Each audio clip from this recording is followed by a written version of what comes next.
Hello, let's go back in time, 1979. I actually skipped the January part because I couldn't find anything that interested me in it. So you have to forgive me on that. So we're going to start with February 1979.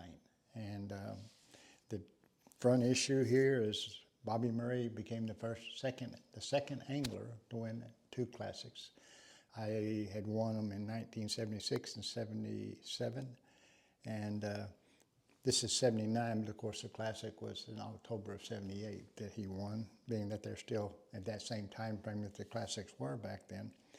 And then, and it's kind of neat for me because I really had a good chance to win 3 in a row, which I kind of go into here. I ended up second in it. But this is Bobby Murray's classic, him and his wife at that time. And $25,000. Look at his face. He probably hadn't seen a check that big. He's kind of like me, you know. And so it was kind of a neat deal. And here, kind of on this picture, it was a lily pad and Ross Barnett in the Mississippi tournament. And then again, it was October tournament, and this pattern here was a little different than the tournaments I'd won in 76 and 77, where I was going into the very backs of the creek, so I was running that October pattern, and that's how I won them. This one here, I did that the first day, and ended up catching about 3 pounds, and then it went out that, everybody that caught him, David Owens left the tournament. He was from Arkansas, good friend of Bobby's. And he led it the first day with like 18, 19, 20 pounds. I forget exactly what he had. And he was fishing lily pads. Of course, once one guy finds out, everybody knows. And so that second day, I moved up into the river where all the lily pads were, and I caught 18 something that second day and moved up into the top 10. So I was back going into the final day having a good, decent chance of winning it. That's one of the big fish I caught during the event. It was over 6. And here's this strange little bait that Bobby was throwing. I'd never seen one like it. It's a spoon, but it has a little blade ahead of it. That was what David Owens was throwing the first day. David had handmade some of them himself. He gave Bobby one of them, and Bobby ended up beating him. So it's, and it's pretty. Bobby, it was a pretty good deal for Bobby. I mean, he impressed me because he's not that style of angler. Bobby came from Lake Ouachita, deep, clear water lakes, and you fish for real clear water, deep bass. Ross Barnett is nothing but that. Ross Barnett is usually murky to muddy, and these fish are in lily pads, in relatively shallow water. And Roland Martin and Marianne, his wife, Roland won Angler of the Year. And then again, Angler of the Year is always an argument. What's the most important Angler of the Year, or the BassMaster's Classic? And of course, I always target the BassMaster Classic because, as you just saw, I was broke in the early days, and I needed to win the big checks as quick as I could. And it paid $25,000. This just showed you on the earlier page. Roland got $1,000 for winning Angler of the Year. So you shouldn't judge things by money, but we do. And there's a couple of things I'm gonna look at here. Yeah, it's basically, nobody will ever know how close I came to winning that tournament, except me and a few of the riders and probably some of the people there.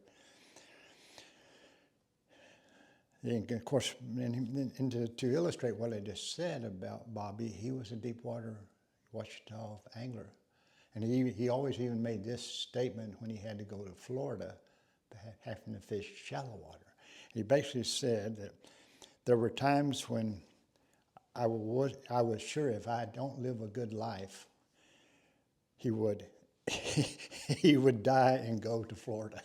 So I loved that statement because he said that would be my punishment, being this deep water angler, and end up going to Florida, which he didn't like that shallow water stuff. And he made that statement at Ross Barnett, being a shallow water lake. So it was, you know, the final day of that tournament, I knew I needed one more big fish to, this was kind of the end of the standings here. Bobby Murray won it with 14 fish. I was second. And I didn't know that at the time, but I needed a fish kind of the size of that 6-something that I caught that you saw the picture of there.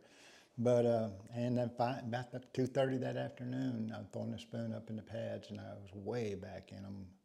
And this huge bass that was bigger than the one I'd weighed in earlier came down on top of it and ate it and went down. Of course, lily pads everywhere, and he came back up, and he was under a pad stem, and he come up one more time, and then I pulled him down to the pad stem, and he was wrapped around it. So I had to get up there on the troll motor frantically, and I reached down, and I just barely touched him. So I even touched this potential winning fish, and he came off. And which we all, every fisherman has those kind of stories. And this is, again, a statement that came out. Dude, I told you earlier that David Owens had the bait and kind of the pattern, had led it the first day. And Murray made the statement,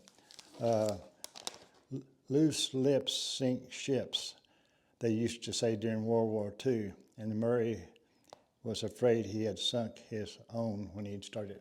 Other people found out what he was throwing, you know, just like he'd found out. So, and fishermen has always kind of had that attitude. You know, these other pros around you, they only need a tiny bit of information to beat you. And so we got very closed-mouthed, even to the paranoid state, because of that statement. We give that information away, we were going to sink our boat.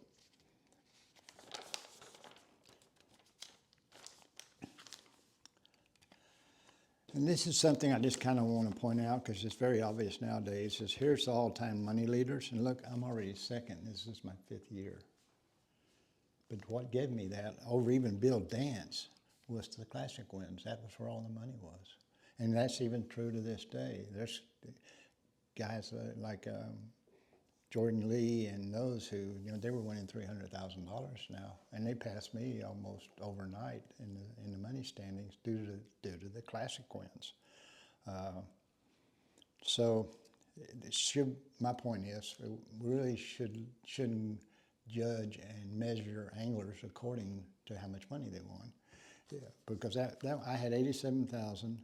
This was my 5th year on the circuit, so that's about 17,000, 15,000 a year or so that I've made in the 5 years, which doesn't sound like much, and it isn't much, but it was then.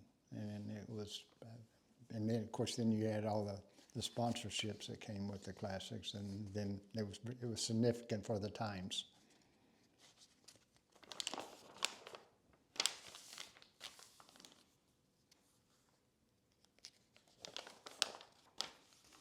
Oh, here's the story. I've already told you the story, but about the one Clunn almost won. The one Clunn almost. Oh, okay, I have to read it. Sorry, guys. But anyway, it shows just the story about how I had the bad first day, then I caught up the second day, and almost caught up completely the third day.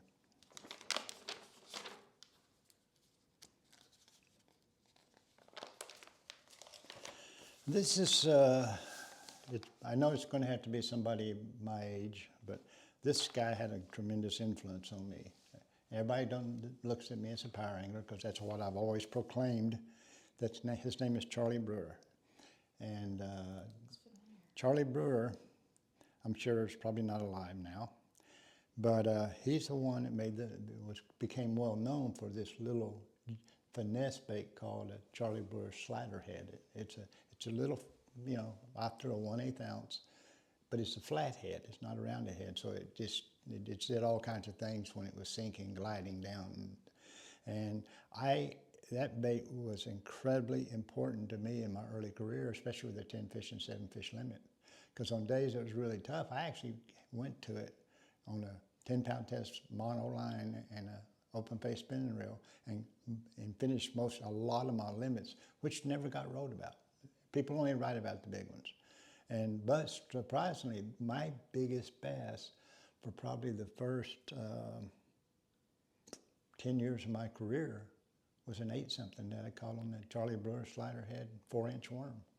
And it was, so I saw, again, I'm kind of going back into time myself, and I forget about these kind of things, and yet all of a sudden it just brings back some great memories. So, you know, I owe that man a lot in my early career, and really helped me be a little bit back then of a finesse angler.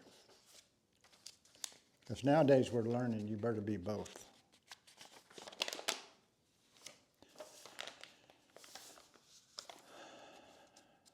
This, how many of you guys remember Virgil Ward?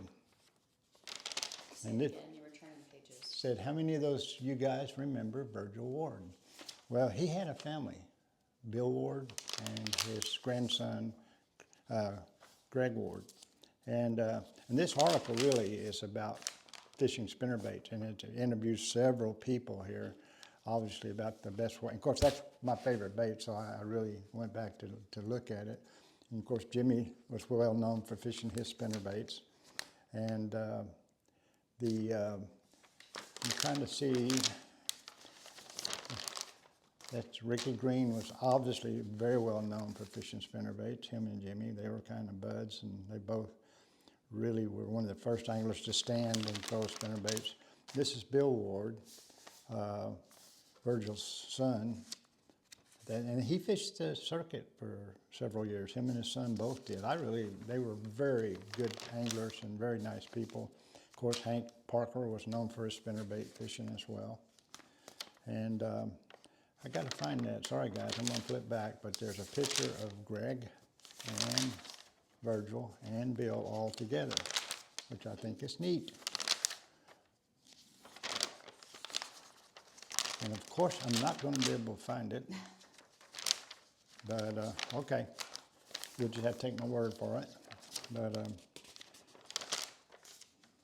and anyway, but getting back, and that's why I love a spinnerbait, because it was so versatile. And using this really primitive copy, you could burn it through the top of the tree. You could kind of slow roll it over the limbs, and each one of these guys were really good at a certain way of doing it. Bobby Murray was good at dropping it all the way down to the fishing up here and just dropping it and fluttering it all the way down, as was Bill Ward. And that's what was so versatile about a spinnerbait, and that's why I still fish it a lot now to these days. They're still here going into, you know, there's an attack on tournament angling and fishing now by different environmental groups, and you know, but here's this interesting deal. Jacques Cousteau, you know, was famous in doing tremendous ocean work and helping save whales and all that kind of thing. And it came out for a while that he was against competitive fishing. The fact was, he wasn't against competitive fishing. He was against killing fish for no reason. And if you weren't going to eat them. In fact, here's a statement that said, Cousteau, contrary to what has been editorialized, the Cousteau Society has no stance on sport fishing, and that neither nor their board of directors or council of advisors have even proposed such a stance. So I just want to clarify that, because I know a lot of people kind of, I think, had kind of changed a tiny bit of their attitude toward Cousteau that were competitive fishermen, because they had heard he was coming out against it during this time frame.